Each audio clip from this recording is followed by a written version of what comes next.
Mais parfois, le destin frappe à notre porte sous la forme d'un enfant perdu dans la pluie. Claire Dufresne remontait lentement l'escalier de son immeuble, ses chaussures usées glissant légèrement sur les marches humides. La pluie parisienne de ce mardi matin avait transformé les rues de Belleville en un miroir gris, reflétant la mélancolie d'octobre. Ses mains, rougies par les produits d'entretien, serraient fermement son sac en plastique contenant les quelques courses qu'elle pouvait s'offrir avec le salaire de la semaine. À 32 ans, Claire avait appris à porter le poids du monde sur ses épaules sans jamais se plaindre. Orpheline depuis ses 18 ans, elle avait élevé ses 2 frères cadets avec une détermination silencieuse qui forçait le respect de tous ceux qui la connaissaient. Aujourd'hui, ils avaient leur propre vie, et elle se retrouvait seule dans ce petit appartement du 20e arrondissement, nettoyant les demeures luxueuses de la rive droite pour gagner sa vie. Ce matin-là, en arrivant au 2e étage, quelque chose d'inhabituel attira son attention. Dans le recoin sombre près de l'escalier de service, une petite forme recroquevillée bougeait à peine. Claire s'arrêta net, son cœur se serrant. C'était un enfant, un petit garçon d'environ 6 ans, aux cheveux châtains emmêlés et aux vêtements trempés. « Mon Dieu !» murmura-t-elle en s'agenouillant près de lui. L'enfant leva vers elle des yeux d'un bleu profond, rempli d'une peur qui lui rappela douloureusement ses propres frères au lendemain de la mort de leurs parents. Il tremblait, non seulement de froid, mais de cette terreur particulière que connaissent les enfants abandonnés. « Comment tu t'appelles, mon petit ?» demanda Claire d'une voix douce, comme un chant berçant. « Lucas !» chuchota-t-il d'une voix à peine audible. Sans hésitation, Claire tendit la main vers lui. « Je m'appelle Claire. Tu veux venir chez moi ? Il fait chaud, et j'ai du chocolat chaud. » Lucas la regarda longuement, comme s'il jaugeait si cette femme aux yeux bienveillants était digne de confiance. Puis, lentement, il prit sa main. Cette main qu'elle lui tendait était rugueuse, marquée par le travail, mais elle était chaude et rassurante. Dans son petit appartement, Claire prépara un bain tiède pour Lucas, pendant qu'une casserole de lait chauffait sur la cuisinière. Elle avait trouvé dans ses affaires un vieux pull de son frère cadet, trop grand pour l'enfant, mais suffisant pour le réchauffer. Pendant qu'il se lavait, elle examina ses vêtements. Ils étaient de bonne qualité, mais sales et déchirés, comme si l'enfant avait erré longtemps dans les rues. « Où sont tes parents, Lucas ?» demanda-t-elle quand il ressortit de la salle de bain, emmitouflé dans le pull de laine.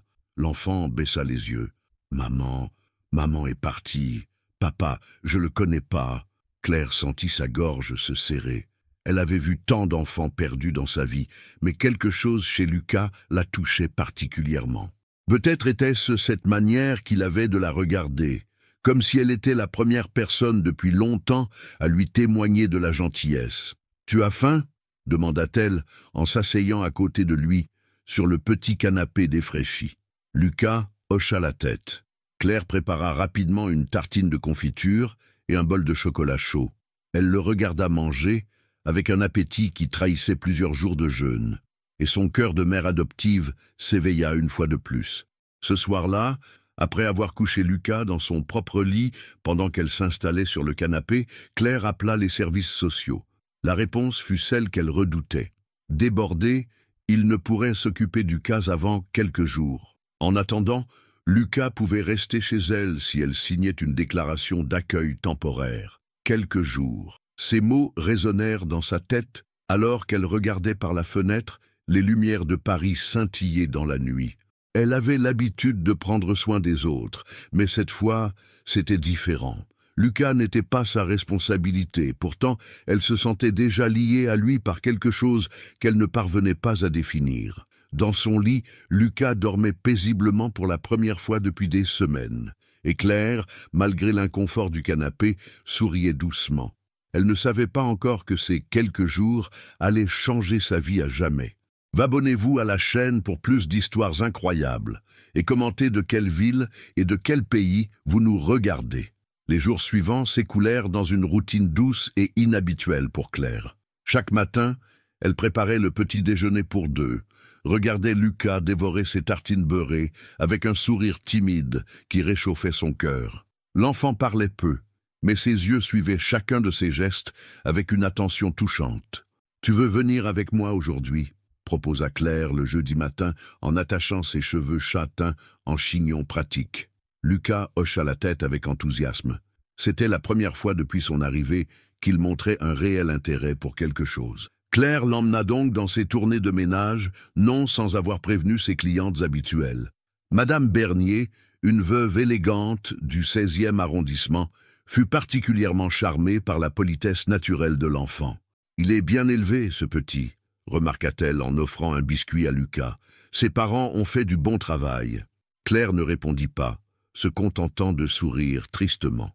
Elle observait Lucas admirer les bibelots précieux, les livres reliés cuir, les tapis persans. Il ne touchait à rien, mais ses yeux brillaient de curiosité. Cet enfant avait manifestement connu un autre monde que celui de Belleville. De retour dans leur petit appartement, Claire prépara un dîner simple, pâtes à la tomate et salade verte. Lucas l'aidait en mettant la table, arrangeant soigneusement les couverts dépareillés, comme s'il s'agissait de la plus fine vaisselle. « Claire ?» demanda-t-il soudain, rompant le silence habituel du repas. « Oui, mon chéri, tu vas me laisser partir quand les messieurs viendront me chercher ?» La question frappa Claire comme un coup de poing. Elle posa sa fourchette et regarda attentivement le visage inquiet de l'enfant. Dans ses yeux bleus, elle lisait une peur profonde, celle d'être une fois de plus abandonnée. « Lucas, écoute-moi bien, » dit-elle en prenant ses petites mains dans les siennes. « Tant que j'aurai mon mot à dire, personne ne t'emmènera quelque part où tu ne veux pas aller. Tu comprends ?» L'enfant hocha la tête, et pour la première fois depuis son arrivée, un vrai sourire illumina son visage. Ce soir-là, il s'endormit en tenant la main de Claire, et elle comprit qu'elle était en train de tomber amoureuse de ce petit être qui avait surgi dans sa vie comme un miracle. Le vendredi soir, Claire reçut un appel des services sociaux. Une assistante sociale passerait lundi pour évaluer la situation. En raccrochant, elle sentit son estomac se nouer. Et si on lui enlevait Lucas? Et si on décidait qu'elle n'était pas assez bien pour s'occuper de lui? « Qu'est-ce qui se passe ?» demanda Lucas, qui avait remarqué son trouble. « Rien de grave, mon cœur. On va avoir de la visite lundi, c'est tout. » Mais Lucas, malgré son jeune âge, était plus perspicace qu'elle ne le pensait. Il se blottit contre elle sur le canapé, et Claire sentit qu'il partageait ses inquiétudes. Cette nuit-là, elle resta éveillée longtemps, écoutant la respiration paisible de l'enfant à côté d'elle. En une semaine, Lucas avait réveillé en elle des sentiments qu'elle croyait enfouis depuis le départ de ses frères. L'amour maternel, le besoin de protéger, l'envie de construire un foyer chaleureux malgré les difficultés. Le samedi matin, ils se promenèrent dans le parc de Belleville. Lucas courut vers l'aire de jeu avec une joie enfantine qui réchauffa le cœur de Claire. Elle le regarda jouer, rire avec d'autres enfants et se dit que peut-être, juste peut-être, ils pourraient former une vraie famille. « Regarde, Claire !» cria Lucas du haut du toboggan. « Je suis un aviateur. Tu es le plus beau des aviateurs, » répondit-elle en riant. En rentrant, ils s'arrêtèrent chez l'épicier du coin. Monsieur Hassan, qui connaissait Claire depuis des années, offrit une pomme à Lucas. « Il vous ressemble, ce petit, » dit-il avec un clin d'œil complice. Claire rougit légèrement. Elle n'avait jamais pensé à ressembler à Lucas, mais maintenant qu'on le lui faisait remarquer, elle voyait bien qu'il partageait la même détermination tranquille, la même façon de regarder le monde avec bienveillance, malgré les épreuves. Le dimanche, jour de repos de Claire, ils passèrent la journée ensemble à cuisiner, lire, dessiner. Lucas révéla un talent surprenant pour le dessin, créant des œuvres colorées qui décorèrent aussitôt le réfrigérateur de Claire. « Tu dessines très bien », complimenta-t-elle en admirant un portrait de leur immeuble. « Maman m'avait appris », murmura Lucas, et Claire vit une ombre passer dans ses yeux. Elle n'insista pas, mais serra l'enfant contre elle. Peu à peu, elle commençait à comprendre que Lucas portait en lui des blessures qui mettraient du temps à cicatriser. Ce soir-là, en bordant Lucas, Claire lui promit silencieusement qu'elle ferait tout pour le garder près d'elle. Elle ne savait pas encore qu'un homme élégant en costume sur mesure préparait déjà sa visite et que leur petite bulle de bonheur allait bientôt être bouleversée. Le lundi matin arriva avec une bruine persistante qui donnait à Paris des airs de tableau impressionnistes. Claire avait préparé l'appartement pour la visite de l'assistante sociale, rangeant chaque objet, astiquant chaque surface. Lucas, sentant sa nervosité, restait silencieux, ses grands yeux bleus suivant chacun de ses mouvements. « Tout va bien se passer », murmurait-elle autant pour elle que pour lui. À 10 heures précises, on frappa à la porte. Claire ajusta sa blouse propre et alla ouvrir, s'attendant à voir l'assistante sociale. Mais l'homme qui se tenait sur le palier n'avait rien d'un fonctionnaire municipal. Grand, la quarantaine élégante, vêtu d'un costume anthracite parfaitement coupé, il dégageait cette assurance tranquille que seule la richesse peut conférer. Ses cheveux châtain clair étaient soigneusement coiffés, et ses yeux d'un gris acier observaient Claire avec une intensité troublante. « Madame Dufresne ?» demanda-t-il d'une voix grave et posée. « Oui, qui êtes-vous ?»« Antoine Morel, je crois que vous vous occupez de mon fils. » Le monde de Claire bascula. Elle resta figée, la main crispée sur la poignée de la porte, tandis que les mots résonnaient dans sa tête comme un écho douloureux. « Mon fils. »« Lucas !» appela soudain une voix excitée derrière elle. L'enfant avait reconnu l'homme sur le seuil. Il courut vers lui, mais s'arrêta à mi-chemin, soudain hésitant. Antoine s'agenouilla à sa hauteur, et Claire vit ses traits se radoucir imperceptiblement. « Bonjour, Lucas, » dit-il doucement. « Je t'ai cherché partout. »« Papa » murmura l'enfant, le mot sortant de ses lèvres comme une question incertaine. Claire sentit son cœur se briser. Elle recula pour les laisser entrer, ses jambes tremblantes la portant à peine. Antoine observait l'appartement d'un regard circulaire, sans jugement apparent, mais elle se sentait soudain honteuse de sa modestie. « Comment avez-vous su qu'il était ici ?» demanda-t-elle, retrouvant sa voix. « Les services sociaux m'ont contacté ce matin. Ils ont votre déclaration d'accueil temporaire. » Antoine s'assit sur le canapé défraîchi, Lucas restant debout près de lui, partagé entre la joie et l'appréhension. « Je vous dois des excuses pour le dérangement, et surtout des remerciements. » Claire s'assit en face de lui, ses mains nouées sur ses genoux. « Des remerciements? Vous avez sauvé mon fils, vous l'avez recueilli, nourri, protégé. » Antoine marqua une pause, et Claire crut voir une émotion fugace traverser son regard. « Je n'arrive pas à imaginer ce qui aurait pu lui arriver si vous ne l'aviez pas trouvé. N'importe qui aurait fait pareil. » mentit Claire, sachant pertinemment que beaucoup auraient détourné les yeux. « Non, » répondit Antoine avec conviction, « pas n'importe qui. » Lucas s'était rapproché de Claire pendant leur échange, cherchant instinctivement sa protection. Ce geste n'échappa pas à Antoine, qui fronça légèrement les sourcils. « Lucas, tu veux bien aller chercher tes affaires ?» demanda-t-il à son fils. « Quelles affaires ?» répliqua l'enfant. « J'ai rien ici, c'est les affaires de Claire. » Un silence pesant s'installa.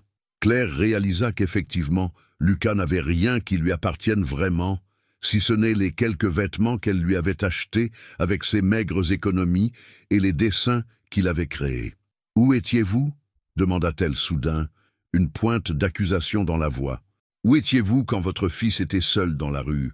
Antoine encaissa le coup sans broncher. Sa mère l'avait emmené loin de Paris il y a presque un an. Nous n'étions plus ensemble, et elle ne voulait plus que je le voie. J'ai engagé des détectives privés pour les retrouver, mais... » Sa voix se brisa légèrement. « Elle est décédée dans un accident de voiture il y a 3 semaines. Lucas s'est enfui du foyer où on l'avait placé temporairement. Je le cherche depuis. » Claire sentit sa colère retomber. Elle regarda Lucas, qui écoutait sans vraiment comprendre, et son cœur se serra davantage. « Alors vous venez le récupérer, » dit-elle, plus comme une constatation que comme une question. « Bien sûr, c'est mon fils. Je veux pas partir, » déclara soudain Lucas d'une voix ferme qui surprit les 2 adultes. « Je veux rester avec Claire. » Antoine parut déstabilisé. « Lucas, je suis ton père. Tu vas venir vivre avec moi dans une grande maison. Tu auras tout ce que tu veux. »« Je veux Claire, » répéta l'enfant en se rapprochant encore de sa protectrice. Claire posa une main apaisante sur son épaule, mais son geste sembla irriter Antoine. « Madame Dufresne, je vous suis reconnaissant pour tout ce que vous avez fait, mais Lucas est mon fils. J'ai les moyens de lui offrir une éducation, un avenir. Et de l'amour ?» l'interrompit Claire, surprise par sa propre audace.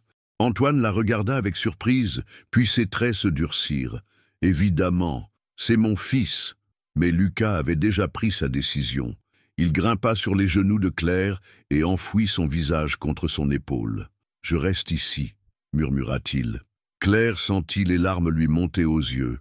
Elle leva le regard vers Antoine et il eut une détresse qu'il tentait de masquer derrière son assurance habituelle. Cet homme puissant, habitué à ce que tout lui obéisse, découvrait que l'amour d'un enfant ne s'achète pas. « Il a besoin de temps », dit-elle doucement. « Vous ne pouvez pas débarquer et espérer qu'il vous suive comme ça. » Antoine resta silencieux un long moment, observant son fils blotti contre cette femme qu'il connaissait depuis 10 jours. Finalement, il soupira. « Que proposez-vous » Claire regarda Antoine droit dans les yeux, rassemblant tout son courage. « Restez quelques jours. Laissez-lui le temps de s'habituer à vous.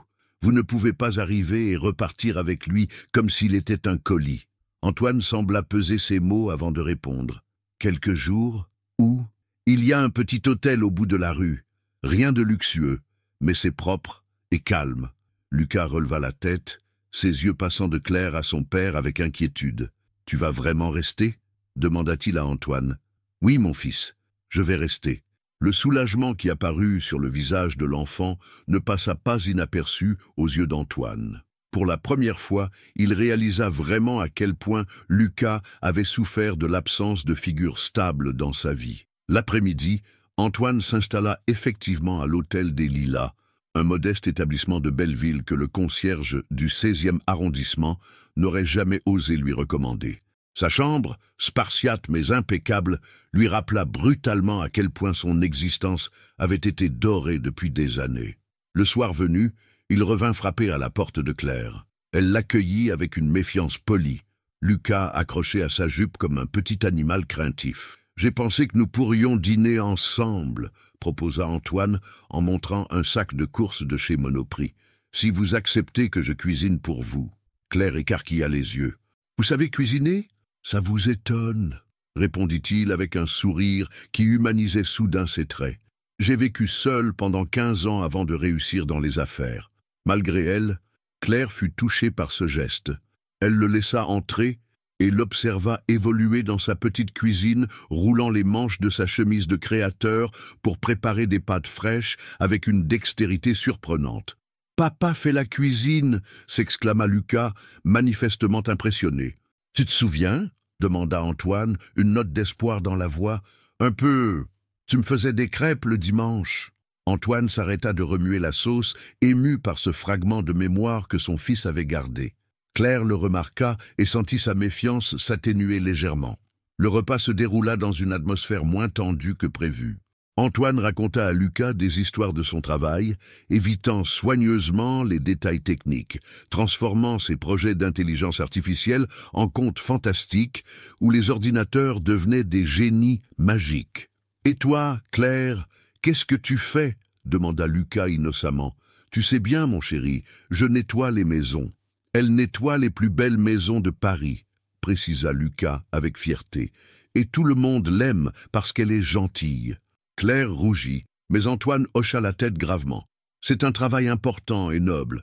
Sans les gens comme Claire, le monde serait bien moins beau. » Cette marque de respect inattendue toucha Claire plus qu'elle ne voulait l'admettre. Elle commençait à entrevoir que derrière l'homme d'affaires prospère se cachait peut-être quelqu'un de plus complexe. Après le dîner, Antoine proposa de faire la vaisselle. « C'est la moindre des choses », insista-t-il quand Claire protesta.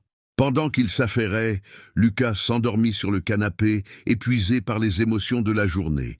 Claire le porta dans son lit et le borda avec une tendresse qui n'échappa pas à Antoine. « Il vous aime vraiment », dit-il quand elle revint au salon. « Et moi, je l'aime », répondit-elle simplement. « Je sais que vous êtes son père et je respecte ça. Mais ne me demandez pas de faire comme s'il ne comptait pas pour moi. » Antoine s'assit lourdement sur le canapé. « Je ne vous demande rien de tel. J'ai passé une année à le chercher, à me demander s'il était vivant, s'il avait froid, s'il avait peur. Et quand je vous vois avec lui, je réalise que pendant que je m'inquiétais, vous agissiez. » Claire s'assit en face de lui, surprise par cette vulnérabilité soudaine. « Vous ne pouviez pas savoir qu'il était ici. Peut-être, mais j'aurais dû être là avant. J'aurais dû me battre plus fort pour le garder quand sa mère voulait partir. » Antoine passa une main fatiguée dans ses cheveux. « Les affaires, le succès, tout ça, m'a semblé si important à l'époque. Maintenant, je me demande à quoi ça sert si je ne peux même pas protéger mon propre fils. » Pour la première fois, Claire voyait l'homme derrière le costume. Un père inquiet, rongé par la culpabilité, qui essayait de réparer une erreur dont il mesurait maintenant l'ampleur. « Il n'est pas trop tard, » dit-elle doucement. Lucas a besoin de stabilité, de patience et surtout de sentir qu'on ne va pas l'abandonner à nouveau. « Et vous ?» demanda Antoine, en la regardant intensément. « De quoi avez-vous besoin ?» La question l'a pris au dépourvu. Personne ne lui avait demandé cela depuis des années. « Moi, je ne sais pas. Vous avez sacrifié votre tranquillité pour un enfant que vous ne connaissiez pas. Vous méritez qu'on s'occupe de vous aussi. » Claire détourna les yeux, troublée par l'émotion sincère qu'elle percevait dans sa voix. « Je n'ai besoin de rien d'extraordinaire. Juste de savoir que Lucas sera heureux. Alors nous voulons la même chose, » conclut Antoine. Cette nuit-là, chacun dans son lit respectif, Antoine à l'hôtel et Claire sur son canapé, ils pensèrent à cette conversation. Quelque chose avait changé entre eux. Une première fissure dans le mur de méfiance que Claire avait érigé et une première leçon d'humilité pour Antoine. Le lendemain matin, Antoine revint avec des croissants de la boulangerie du coin. Lucas l'accueillit avec un sourire plus franc, et Claire ne put s'empêcher de remarquer comme le visage de l'homme s'illuminait devant cette marque d'affection de son fils. « Aujourd'hui, j'aimerais emmener Lucas au parc, » annonça Antoine. « Vous viendrez avec nous ?» Claire hésita. « Je ne sais pas si c'est une bonne idée. »« S'il te plaît, Claire, » supplia Lucas. « Viens avec nous. » Face aux yeux implorants de l'enfant, elle ne put refuser. Et c'est ainsi qu'ils se retrouvèrent tous les trois dans le parc de Belleville, formant une étrange famille temporaire sous le ciel gris de Paris. Au parc de Belleville, Antoine découvrait un monde qu'il avait oublié. Assis sur un banc usé, il regardait Lucas courir entre les jeux avec l'insouciance retrouvée de l'enfance. À côté de lui, Claire surveillait discrètement chaque mouvement du petit garçon, prête à intervenir au moindre danger. « Il est heureux », constata Antoine, plus pour lui-même que pour Claire. « C'est un enfant extraordinaire, » répondit-elle. « Après tout ce qu'il a vécu, il garde encore cette capacité à s'émerveiller. » Antoine l'observa à la dérobée. Dans la lumière douce de cette fin d'après-midi, Claire avait perdu cette tension permanente qu'il avait remarquée chez elle. Ses traits tirés par la fatigue s'adoucissaient quand elle regardait Lucas, révélant une beauté simple et authentique qu'aucun maquillage de luxe n'aurait pu égaler. « Parlez-moi de vous, » dit-il soudain. « Je veux dire, vraiment, qui êtes-vous, Claire Dufresne ?» Elle sursauta légèrement, comme si on l'arrachait à une rêverie. « Il n'y a pas grand-chose à dire. Je travaille, je vis, je me débrouille. Ce n'est pas ce que je demandais. » Claire soupira. « Orpheline à 18 ans. J'ai élevé mes 2 frères. Marc a maintenant 28 ans. Il est instituteur à Lyon. Paul en a 26. Ils travaillent dans une banque à Marseille. Ils ont leur vie, leur famille naissante. Moi, je suis resté ici. Pourquoi? Quelqu'un devait rester pour s'occuper de la tombe de nos parents. Et puis, elle hésita. J'imagine que j'ai toujours eu peur de partir. Ici, je connais chaque rue, chaque visage. C'est sécurisant. Antoine hocha la tête, comprenant mieux cette femme qui avait fait de la protection des autres sa raison de vivre. Et vos rêves, vos projets, mes rêves. Claire eut un petit rire sans amertume. J'ai rêvé un temps d'ouvrir une petite laverie automatique, quelque chose d'utile, de simple. Mais les banques ne prêtent pas aux femmes de ménage sans garantie. C'était un beau projet, dit Antoine avec sincérité. Pourquoi une laverie? Parce que dans mon quartier, beaucoup de gens n'ont pas de machine à laver. Et puis, elle rougit légèrement. J'aime l'idée de rendre les choses propres, neuves, de redonner vie aux objets abandonnés. À cet instant, Lucas revint vers eux en courant, les joues rosies par l'effort. « Papa, Claire, regardez ce que j'ai trouvé !» Il leur tendit une petite plume irisée, probablement tombée d'un pigeon, mais qu'il brandissait comme un trésor. Antoine la prit délicatement dans ses mains. « Elle est magnifique, » dit-il gravement. « Tu la garderas précieusement ?» Lucas hocha la tête avec sérieux, puis se blottit entre eux deux sur le banc. Dans ce moment de simplicité parfaite, Antoine ressentit quelque chose qu'il avait perdu depuis des années, la paix. Le lendemain, Claire fut surprise de voir Antoine arriver avec un bouquet de tulipes jaunes acheté chez le fleuriste du quartier. « Pour vous remercier, » dit-il en les lui tendant. « Ce n'était pas nécessaire, » protesta-t-elle, mais elle prit les fleurs avec un plaisir évident. « Si, ça l'était. » Lucas battit des mains en voyant les tulipes. « Elles sont belles. On va les mettre dans le vase de maman ?» Claire hésita. Le vase en question était un modeste récipient en verre que sa mère avait acheté au marché aux puces des années auparavant. Elle craignait qu'Antoine ne le trouve déplacé. « Bien sûr, » répondit-elle finalement.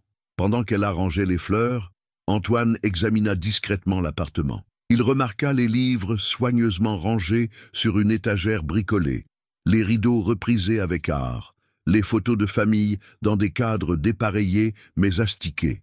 Tout parlait d'une vie simple mais digne, où chaque objet avait sa place et son histoire. « Papa, tu veux voir mes dessins ?» proposa Lucas. Antoine s'agenouilla près du réfrigérateur où les œuvres de son fils étaient exposées. Il découvrit des scènes de leur vie quotidienne. Claire préparant le petit déjeuner, Lucas et elle se promenant main dans la main, leur immeuble sous la pluie.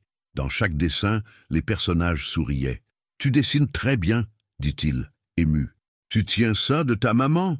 Tu peux me parler d'elle ?» demanda Lucas avec espoir. Antoine regarda Claire, qui hocha la tête discrètement. Elle comprenait que l'enfant avait besoin de connaître ses origines. « Ta maman s'appelait Isabelle. Elle était artiste peintre et elle avait les plus belles mains du monde pour créer des merveilles, comme toi. Pourquoi elle est partie ?» Antoine chercha ses mots. « Parfois, les adultes font des erreurs. J'ai fait des erreurs. Et ta maman aussi. Mais elle t'aimait très fort, Lucas. N'en doute jamais. » L'enfant sembla satisfait de cette explication. Il retourna à ses crayons de couleur, laissant les deux adultes dans un silence chargé d'émotion. « C'était généreux de votre part, » murmura Claire. « C'était la vérité. Isabelle était compliquée, mais elle n'était pas méchante. Elle avait peur que je lui enlève Lucas. Alors elle a préféré disparaître. Elle avait peur de vous ?» Antoine soupira. « J'étais différent à l'époque. Plus dur, plus obsédé par la réussite. Je pensais que l'argent et le pouvoir suffisaient à tout résoudre. Isabelle me reprochait de ne pas savoir vivre, seulement fonctionner. » Claire le regarda avec curiosité. « Et maintenant ?»« Maintenant ?» Antoine observa Lucas qui dessinait paisiblement. « Maintenant, je commence à comprendre ce qu'elle voulait dire. » Ce soir-là, quand Antoine repartit à son hôtel, Claire se surprit à espérer qu'il reviendrait le lendemain. Pour Lucas, bien sûr. Mais aussi, elle devait l'admettre pour elle-même. Cet homme qui l'intimidait au début révélait petit à petit une humanité touchante, et elle se découvrait curieuse d'en apprendre davantage sur lui. Dans sa chambre d'hôtel spartiate, Antoine regardait par la fenêtre les lumières de Belleville. Pour la première fois depuis des années, il n'avait pas ouvert son ordinateur portable, ni consulté ses emails.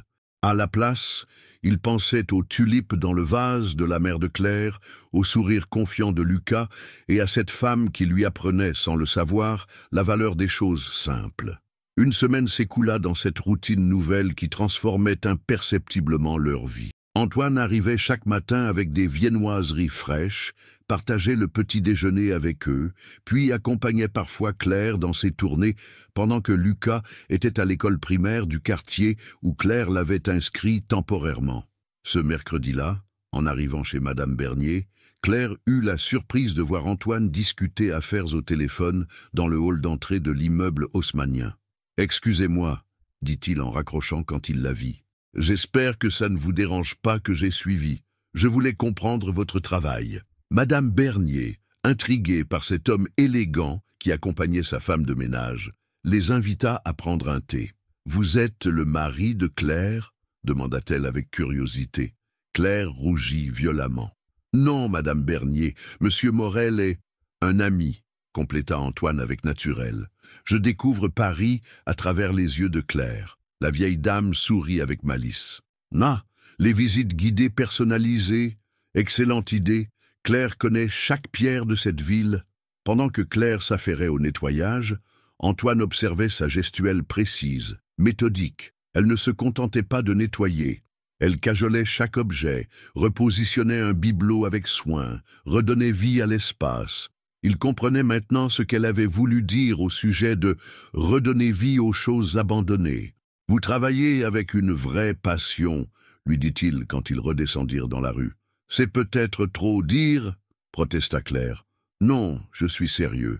J'ai dirigé des équipes entières qui n'avaient pas la moitié de votre attention aux détails et de votre respect pour leur travail. » Claire le regarda, surprise par la sincérité de son ton. « Votre entreprise, c'est quoi exactement ? » Intelligence artificielle appliquée à la gestion urbaine. Des algorithmes qui optimisent la circulation, la consommation énergétique, la gestion des déchets. Antoine s'arrêta. Ça doit vous paraître bien abstrait. Au contraire, vous essayez de rendre la ville plus vivable pour les gens comme moi. C'est beau, comme projet. Cette façon qu'avait Claire de voir le côté humain de tout ce qu'il faisait touchait Antoine plus qu'il ne l'aurait cru possible. Dans son monde, on parlait de rendement, d'efficacité, de part de marché. Claire, elle, voyait des vies améliorées. L'après-midi, en allant chercher Lucas à l'école, ils croisèrent Madame Hassan, l'épicière, qui interpella Claire. « Claire, j'ai un problème avec ma machine à laver. Tu ne connaîtrais pas quelqu'un pour la réparer ? » « Je peux jeter un œil, » proposa Claire. « Je ne suis pas experte, mais j'ai l'habitude de bricoler. » Antoine les suivit dans l'arrière-boutique, intrigué. Il regarda Claire examiner la machine, diagnostiquer le problème avec assurance, puis la réparer avec des gestes sûrs. « Voilà, c'était juste un problème de filtre encrassé, » annonça-t-elle en se relevant, les mains tachées mais souriantes. « Tu es un ange !» s'exclama Madame Hassan. « Combien je te dois ?»« Rien du tout, voyons. »« Alors prends au moins ça pour le petit », insista l'épicière en glissant une pomme dans la main de Lucas. En ressortant de la boutique, Antoine était pensif. « Vous faites souvent ça? Dépanner les gens gratuitement? Quand je peux aider, pourquoi pas? Un jour, c'est moi qui aurai besoin d'aide. Cette laverie dont vous rêviez, vous y connaissez vraiment quelque chose, finalement. » Claire haussa les épaules avec modestie, mais Antoine voyait bien qu'elle était fière de ses compétences. Le soir, après le dîner, Antoine proposa « Et si on sortait un peu? Il fait doux, Lucas pourrait voir Paris illuminé. » Ils se promenèrent jusqu'à la Seine, Lucas perché sur les épaules d'Antoine. Arrivé sur les quais, l'enfant s'extasia devant Notre-Dame illuminée. « C'est beau !» s'écria-t-il. « On dirait un château de princesse. Tu sais quoi ?» dit Antoine en le reposant à terre. « Un jour, quand elle sera réparée, on ira la visiter ensemble. Promis ? Promis !» Claire les regardait, émue par cette complicité naissante entre le père et le fils. Antoine avait changé depuis son arrivée. Il était plus patient, plus à l'écoute, moins pressé. Lucas transformait aussi Antoine, comme il l'avait transformé elle. « Claire, regarde !» Lucas pointait du doigt un bateau-mouche qui passait, illuminé comme un bijou flottant. « C'est magnifique !» répondit-elle, mais son regard était posé sur Antoine, qui souriait en observant l'émerveillement de son fils. Sur le chemin du retour, Lucas s'endormit dans les bras d'Antoine. Claire marchait à côté d'eux, et pour la première fois, elle se surprit à imaginer qu'ils pourraient vraiment former une famille. Cette pensée la troubla. Elle n'avait pas le droit de s'attacher ainsi. Antoine finirait par repartir avec Lucas vers son monde, et elle resterait seule avec ses souvenirs. « À quoi pensez-vous » demanda doucement Antoine, qui avait remarqué son silence. « À rien d'important » mentit-elle. Mais Antoine ne fut pas dupe. Dans la pénombre des rues de Belleville, il voyait bien la mélancolie qui assombrissait le regard de Claire. Il commençait à comprendre qu'elle s'était attachée à Lucas au point de souffrir à l'idée de le perdre. Et lui, qu'est-ce qu'il ressentait vraiment pour cette femme qui avait sauvé son fils et qui, peu à peu, était en train de le sauver lui aussi? Une fois Lucas couché, Antoine s'attarda plus que d'habitude. « Claire, je voudrais vous dire quelque chose. » Elle leva vers lui des yeux interrogateurs. « Ces quelques jours avec vous, ils m'ont ouvert les yeux sur beaucoup de choses, sur ce qui compte vraiment. » « Antoine, » commença-t-elle, mais il l'interrompit doucement. « Laissez-moi finir. Je sais que ma présence ici bouleverse votre vie, et je sais aussi que vous avez peur de ce qui va se passer ensuite. Mais je veux que vous sachiez que, quoi qu'il arrive, vous ferez toujours partie de la vie de Lucas et de la mienne. » Claire sentit son cœur s'emballer. « Qu'est-ce que vous voulez dire ? Je ne sais pas encore exactement, mais je sais que je ne peux pas imaginer l'avenir sans vous. » Ces mots flottèrent entre eux, lourds de promesses et d'incertitudes. Claire ne répondit pas, mais elle ne détourna pas non plus le regard. Pour la première fois, elle entrevoyait une possibilité qu'elle n'avait jamais osé espérer. Les jours suivants prirent une teinte différente, chargée d'une tension nouvelle qui n'échappait ni à Claire ni à Antoine. Leurs regards se croisaient plus souvent, s'attardaient davantage, et leurs conversations prenaient des accents plus intimes. Lucas, dans son innocence, semblait considérer cette évolution comme naturelle, réclamant régulièrement des câlins de groupe qui les rapprochaient physiquement. Un matin, Claire reçut un appel qui changea la donne. Son frère Marc l'appelait de Lyon, inquiet après avoir appris par des amis communs qu'elle s'occupait d'un enfant. « Claire, qu'est-ce que c'est que cette histoire? Tu as adopté un petit garçon ?» ?»« Pas exactement. C'est compliqué, Marc. »« Compliqué comment? Et qui est cet homme dont on me dit qu'il vit pratiquement chez toi ?» Claire sentit ses joues s'enflammer. « Les gens exagèrent toujours. Antoine est le père de Lucas, il... » « Antoine ?»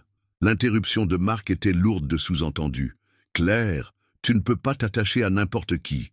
Tu as tendance à vouloir sauver tout le monde, mais là... » « Marc, tu ne comprends pas. »« Si, je comprends très bien.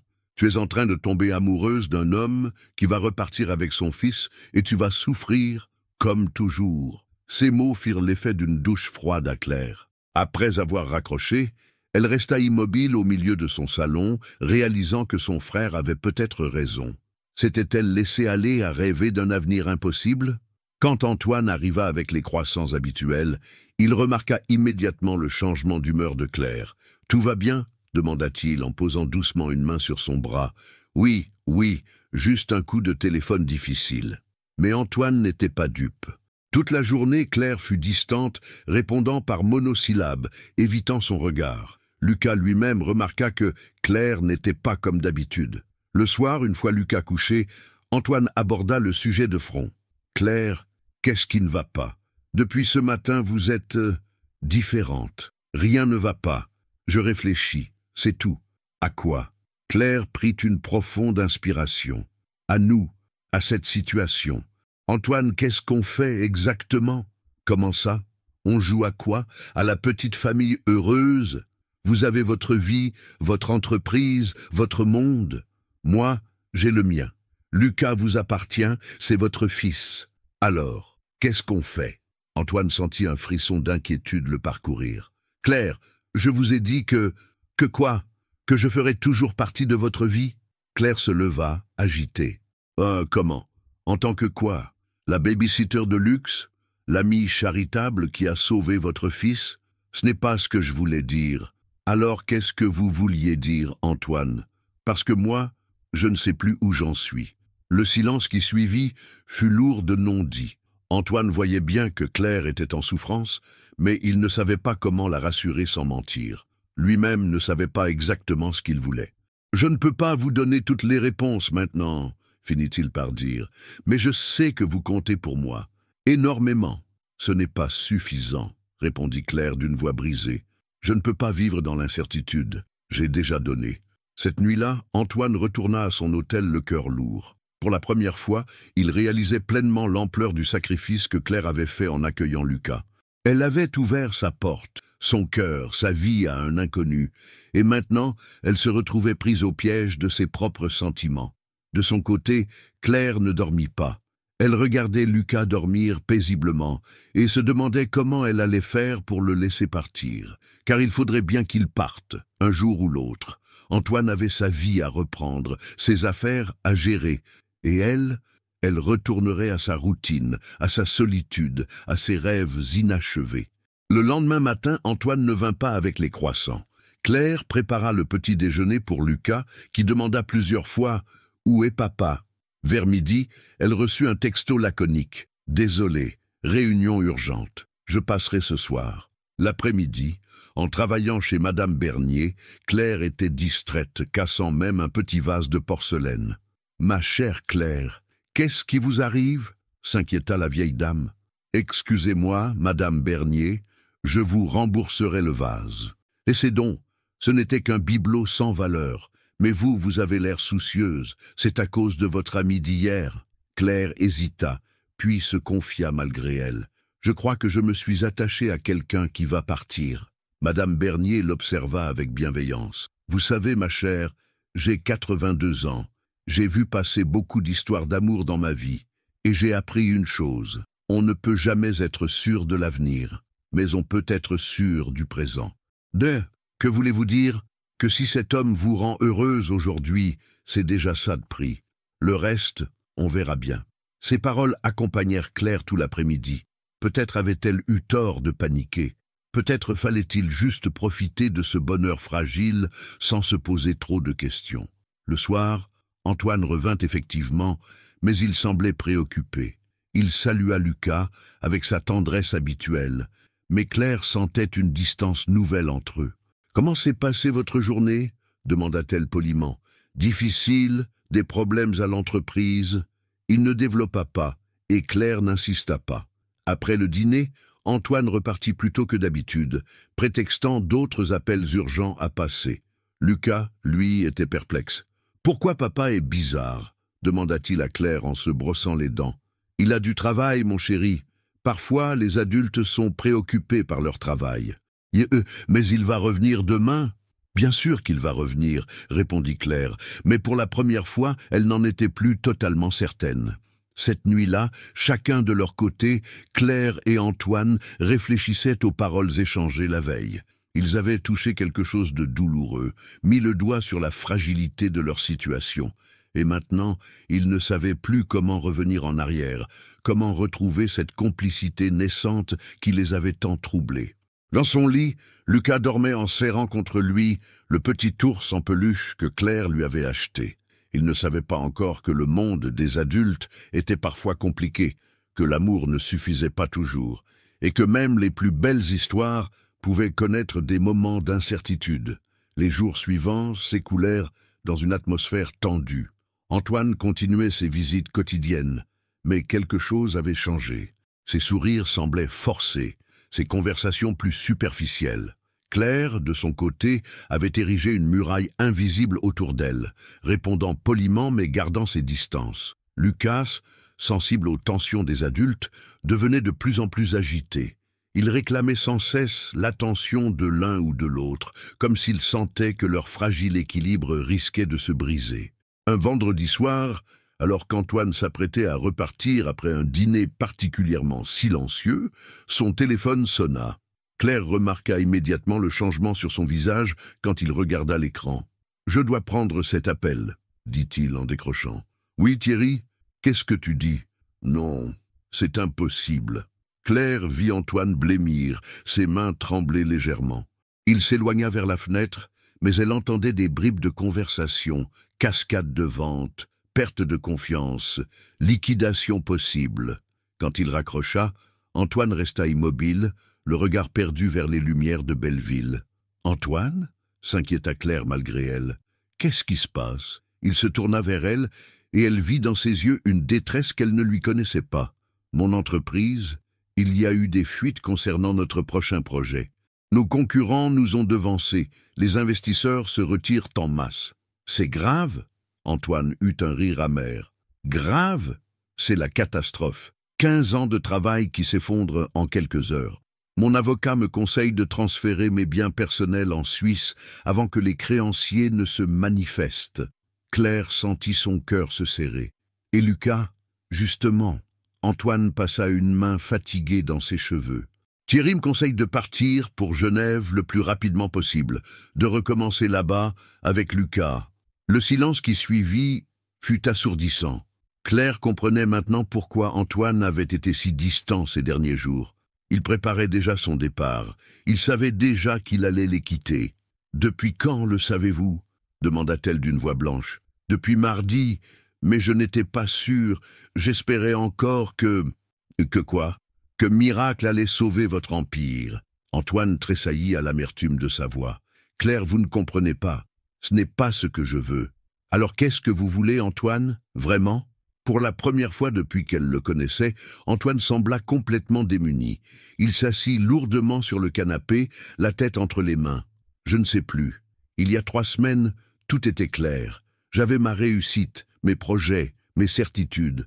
Et puis, je vous ai rencontré, j'ai retrouvé Lucas, j'ai découvert ce que ça voulait dire d'être heureux avec des choses simples. Maintenant, tout s'écroule, et je ne sais plus ce qui compte vraiment. Claire s'assit en face de lui, touchée malgré elle par sa vulnérabilité. Vous avez peur de tout perdre. J'ai peur de vous perdre, vous et Lucas. Ces mots, prononcés dans un souffle, bouleversèrent Claire. Elle vit Antoine tel qu'il était vraiment. Un homme qui avait construit sa vie sur le succès professionnel et qui découvrait, au moment de tout perdre, que le bonheur se trouvait ailleurs. « Antoine » commença-t-elle, mais il l'interrompit. « Laissez-moi vous dire quelque chose. Ces dernières semaines ont été les plus belles de ma vie. Pas à cause de l'argent, pas à cause de la réussite, mais parce que j'ai eu l'impression de faire partie d'une vraie famille.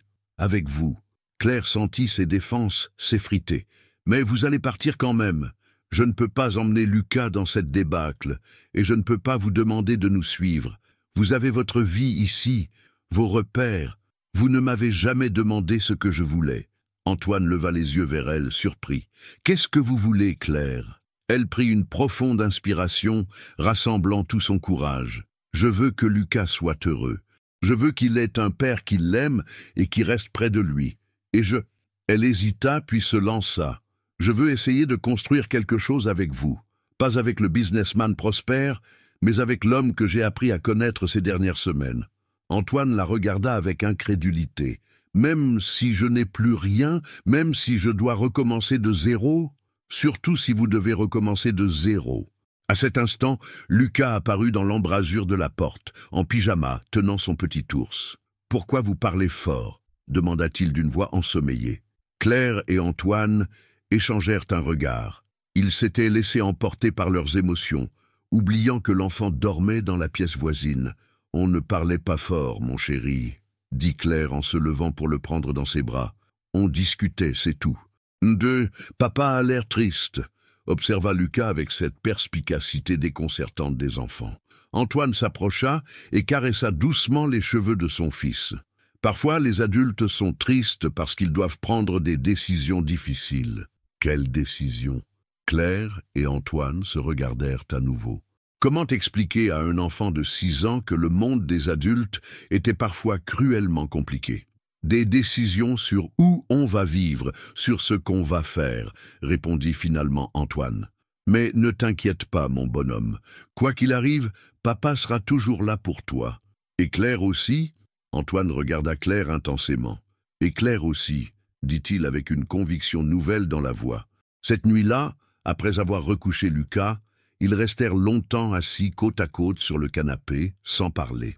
Antoine avait pris la main de Claire dans la sienne, et elle ne l'avait pas retirée. Ils savaient tous les deux que des décisions cruciales devaient être prises, que leur avenir se jouait maintenant. « Si on restait ?» demanda soudain Antoine. « Comment ça? Si on restait à Paris, à Belleville? Si j'abandonnais l'idée de sauver mes biens en Suisse? Si on recommençait ici, ensemble ?» Claire serra sa main plus fort. « Vous en seriez capable? Avec vous, je crois que je serais capable de tout. » Pour la première fois depuis des jours, Claire sourit. Un vrai sourire qui illumina tout son visage. « Alors restons, » murmura-t-elle. Dehors, Paris continuait sa vie nocturne, indifférente aux révolutions silencieuses qui se jouaient dans les appartements de Belleville. Mais pour Claire et Antoine, cette nuit marquait un tournant décisif. Ils venaient de choisir l'amour plutôt que la sécurité, l'avenir plutôt que le passé. Le lendemain de leurs aveux mutuels, Antoine arriva chez Claire avec un sourire que l'on n'avait plus vu depuis des jours, mais aussi avec des cernes qui trahissaient une nuit blanche, passé à réfléchir aux implications concrètes de sa décision. « J'ai appelé mon avocat ce matin », annonça-t-il, pendant que Lucas finissait ses tartines. « Je renonce à la protection de mes biens en Suisse. Tout ce qui peut être sauvé de l'entreprise servira à indemniser les employés et les créanciers. » Claire le regarda avec admiration. « Et après ?»« Après ?» Antoine sourit avec une sérénité nouvelle. « Après, on verra. J'ai quelques économies personnelles, de quoi voir venir pendant quelques mois. Le temps de réfléchir à ce que je veux vraiment faire. »« Tu vas chercher un nouveau travail, papa ?» demanda Lucas en levant ses grands yeux bleus vers son père. « Peut-être. Ou peut-être que papa va apprendre un nouveau métier. Tu aimerais avoir un papa qui a un métier différent. » Lucas réfléchit sérieusement. « Tant que tu restes avec nous, ça m'est égal. » Cette spontanéité d'enfant émut profondément Antoine. Il réalisa que Lucas ne s'était jamais soucié de son statut social ou de sa richesse. Tout ce qui comptait pour lui, c'était d'avoir un papa présent. Dans les jours qui suivirent, Antoine découvrit une routine qu'il n'avait jamais connue. Lever de bonne heure, non pas pour des réunions, mais pour préparer le petit déjeuner de Lucas, accompagnement à l'école, course au marché avec Claire, après-midi passé à aider Lucas avec ses devoirs. « Vous ne vous ennuyez pas ?» demanda Claire un matin, en le voyant lire tranquillement le journal pendant qu'elle préparait le déjeuner. « Vous savez quoi? Je n'ai jamais été aussi détendu de ma vie. Hier, j'ai passé 2 heures à aider M. Hassan à réparer sa vitrine. 2 heures. Avant, j'aurais trouvé ça complètement improductif. Et maintenant, je me dis que c'est peut-être ça, le vrai sens de la productivité. Aider, créer du lien, être utile à sa communauté. » Claire sourit en le voyant philosopher sur ces choses qui lui semblaient naturelles depuis toujours. « Vous découvrez Belleville. Je découvre la vraie vie, » corrigea Antoine. Cette nouvelle proximité quotidienne permettait aussi à Claire de découvrir d'autres facettes d'Antoine. Il était d'une patience infinie avec Lucas, inventant des jeux éducatifs, l'aidant à construire des cabanes dans le salon avec les coussins du canapé. Il révélait aussi des talents pratiques insoupçonnés. Il savait réparer un robinet qui fuyait, recoudre un bouton, cuisiner des plats élaborés avec 3 fois rien. « Où avez-vous appris tout ça ?» demanda Claire un soir, en le regardant repriser minutieusement un accroc dans le jean de Lucas. « Nécessité fait loi. Quand on a été étudiant fauché pendant des années, on apprend vite à se débrouiller. J'avais juste oublié ces dernières années. Vous ne regrettez pas ? Votre ancienne vie, je veux dire. » Antoine leva les yeux de son ouvrage. « Claire, vous me demandez si je regrette d'avoir échangé un bureau climatisé et des réunions interminables contre des matinées à regarder mon fils découvrir le monde et des soirées à discuter avec la femme que j'aime ?» Le mot était lâché. La femme que j'aime. Claire sentit son cœur s'emballer, mais elle ne dit rien, se contentant de sourire. Ce week-end-là, ils décidèrent d'emmener Lucas à la campagne. Antoine avait loué une petite voiture d'occasion. Sa BMW avait été saisie avec le reste de ses biens, et ils partirent pour Fontainebleau. Dans la forêt, Lucas courut entre les arbres avec l'énergie débordante de l'enfance retrouvée. Antoine et Claire marchaient côte à côte, leurs mains se frôlant parfois au rythme de leurs pas. « Claire ?» dit soudain Antoine en s'arrêtant près d'un chêne centenaire. « Oui, je voulais vous dire quelque chose d'important. » Elle se tourna vers lui, intriguée par la solennité de son ton. « Ces dernières semaines m'ont appris que je vous aimais. Pas juste de la reconnaissance pour ce que vous avez fait pour Lucas, pas juste de l'attraction physique, même si... » il sourit. « Mais de l'amour, vrai, profond, qui donne envie de construire une vie ensemble. » Claire sentit ses joues s'empourprer. « Antoine, attendez, laissez-moi finir. Je sais que notre situation est compliquée. Je sais que je n'ai plus grand-chose à vous offrir matériellement, mais j'ai envie de vous offrir tout le reste, ma présence, mon dévouement, mon avenir, si vous voulez bien de moi. » Claire le regarda longuement. Dans la lumière tamisée de la forêt, Antoine avait perdu cette prestance un peu arrogante qui l'intimidait au début. Il était juste un homme amoureux, sincère et vulnérable. « Moi aussi, je vous aime, » murmura-t-elle. « Je ne sais pas comment c'est arrivé, mais c'est arrivé. » Antoine s'approcha d'elle, et pour la première fois, ils s'embrassèrent. Un baiser doux, chargé de toute la tendresse accumulée depuis des semaines, de tous les mots non dits, de tous les regards échangés. « Papa! Claire !» cria Lucas en courant vers eux. « Regardez ce que j'ai trouvé !» Il brandissait une châtaigne parfaitement lisse. Antoine et Claire s'écartèrent en riant, mais leurs mains restèrent entrelacées. « Elle est magnifique !» dit Claire en examinant le trésor de Lucas. « On la gardera précieusement, » ajouta Antoine, « pour nous souvenir de cette journée. » Sur le chemin du retour, Lucas s'endormit sur la banquette arrière. Claire regardait défiler le paysage d'automne, une paix profonde au cœur. Pour la première fois depuis des années, elle osait croire en l'avenir. « À quoi pensez-vous » demanda Antoine en jetant un coup d'œil vers elle. « À nous, à demain, à après-demain. » Des projets particuliers pour après-demain? Claire sourit malicieusement. Peut-être. Et vous, qu'est-ce que vous voulez faire quand vous serez grand? Antoine éclata de rire. Rendre heureuses les deux personnes les plus importantes de ma vie. Et accessoirement, trouver un travail qui ait du sens. Des idées? Justement, j'ai repensé à votre projet de laverie. Si on s'associait. Moi, j'apporte l'expérience de la gestion d'entreprise. Vous, vous apportez la connaissance du terrain et la vision. On pourrait créer quelque chose de bien, ensemble. Mais Claire le regarda avec des yeux brillants. Vous êtes sérieux? Complètement sérieux. Alors d'accord, dit-elle simplement. Et dans cette petite voiture qui les ramenait vers Belleville, chargée de leurs rêves et de leurs projets, ils venaient de dessiner les contours de leur avenir commun. 3 semaines s'écoulèrent dans une harmonie que Claire n'avait jamais osé espérer.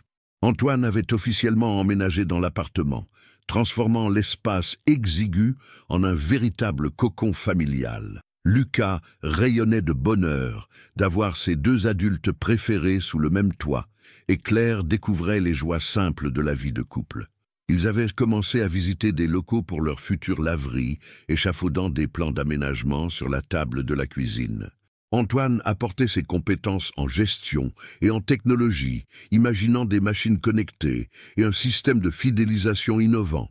Claire, elle, pensait au côté humain. Un coin café pour que les clients puissent patienter agréablement, des ateliers de couture pour réparer plutôt que jeter, un service de pressing écologique. On va révolutionner la laverie de quartier, plaisantait Antoine en dessinant les plans. Dont on va surtout rendre service aux gens, corrigeait Claire avec son pragmatisme habituel. Ce mardi matin-là, Claire était chez Madame Bernier quand son téléphone sonna, un numéro qu'elle ne connaissait pas, mais qu'elle décrocha par habitude. Madame Dufresne, ici Maître Fontaine, notaire à Paris. J'ai une nouvelle assez extraordinaire à vous annoncer. Claire fronça les sourcils. Je vous écoute. Il s'agit d'un héritage. Vous êtes l'unique bénéficiaire du testament de Madame Élise Moreau, décédée le mois dernier. Mais je ne connais personne de ce nom. C'est pourtant bien vous, Claire Dufresne, née le 15 mars 1993, domiciliée rue des Pyrénées, dans le 20e arrondissement? Oui, mais Madame Moreau était votre marraine. Elle a laissé une lettre expliquant qu'elle n'avait jamais osé prendre contact avec vous après la mort de vos parents, rongée par la culpabilité de ne pas vous avoir aidé. Son testament lègue l'intégralité de ses biens aux 3 enfants Dufresne, vous et vos frères. Claire dut s'asseoir les jambes coupées. Quel bien! Un appartement de 4 pièces dans le 15e arrondissement, entièrement payé, et un capital de 300 000 euros. Votre part s'élève à environ 100 000 euros, plus le tiers de l'appartement. Le téléphone glissa presque des mains de Claire. 100 000 euros, une somme qui représentait plusieurs années de son salaire, qui pourrait financer leur projet de laverie, qui pourrait transformer leur vie. Madame Dufresne, vous êtes toujours là? Oui, je suis juste surprise. C'est compréhensible. Pouvez-vous passer à mon étude demain pour signer les papiers? Après avoir raccroché, Claire resta immobile au milieu du salon de Madame Bernier, incapable de réaliser ce qui venait de se passer. « Ma chère, vous êtes toute pâle », s'inquiéta la vieille dame. « Que se passe-t-il » Claire lui raconta tout. Madame Bernier l'écouta avec un sourire attendri. « Mais c'est merveilleux, votre marraine veillait sur vous depuis le ciel. » « Je ne sais pas, c'est tellement inattendu. Parfois, la vie nous réserve de belles surprises pour compenser les épreuves. Acceptez ce cadeau, ma chère, vous le méritez. » Le soir, Claire attendait avec impatience le retour d'Antoine et Lucas. Elle avait préparé un dîner spécial, acheté une bouteille de champagne bon marché et tournait en rond dans l'appartement en répétant mentalement comment annoncer la nouvelle. « Claire, on est rentré !» cria Lucas en se précipitant vers elle. « Bonsoir, ma chérie, » dit Antoine en l'embrassant. « Tu as l'air bizarre. Tout va bien? Plus que bien. Asseyez-vous, j'ai quelque chose à vous dire. » Elle leur raconta l'appel du notaire, la marraine inconnue, l'héritage inattendu. Antoine l'écoutait avec des yeux de plus en plus ronds, Lucas ne comprenant pas tout, mais sentant l'excitation de Claire. « 100 000 euros » répéta Antoine, quand elle eut fini. « Claire, c'est incroyable. Ça veut dire qu'on peut ouvrir notre laverie? Demanda-t-elle, les yeux brillants. Ça veut dire qu'on peut faire tout ce qu'on veut. Lucas leva la main comme à l'école. Moi, j'ai une question. C'est quoi 100 000 euros? Antoine et Claire éclatèrent de rire. C'est beaucoup d'argent, mon bonhomme. Assez pour réaliser des rêves.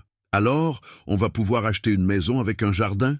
Demanda Lucas avec espoir. Claire et Antoine échangèrent un regard. L'appartement était devenu trop petit pour eux trois, mais ils n'avaient jamais osé en parler, faute de moyens. Peut-être, mon chéri, répondit Claire. On va voir. Ce soir-là, après avoir couché Lucas surexcité par toutes ses promesses d'avenir, Claire et Antoine restèrent longtemps éveillés à faire des plans. « Tu te rends compte ?» murmura Claire, blottie contre l'épaule d'Antoine. « Il y a 2 mois, j'étais seule dans cet appartement, avec mes petites routines et mes rêves impossibles. Et maintenant, tu as un homme qui t'aime, un enfant qui t'adore, et les moyens de réaliser tes projets. C'est presque trop beau. J'ai peur que ce soit un rêve. » Antoine resserra son étreinte. « Ce n'est pas un rêve.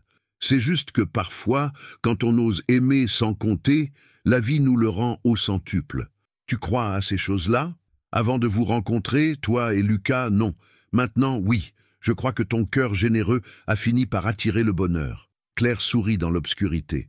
Pour la première fois de sa vie, elle se sentait vraiment riche.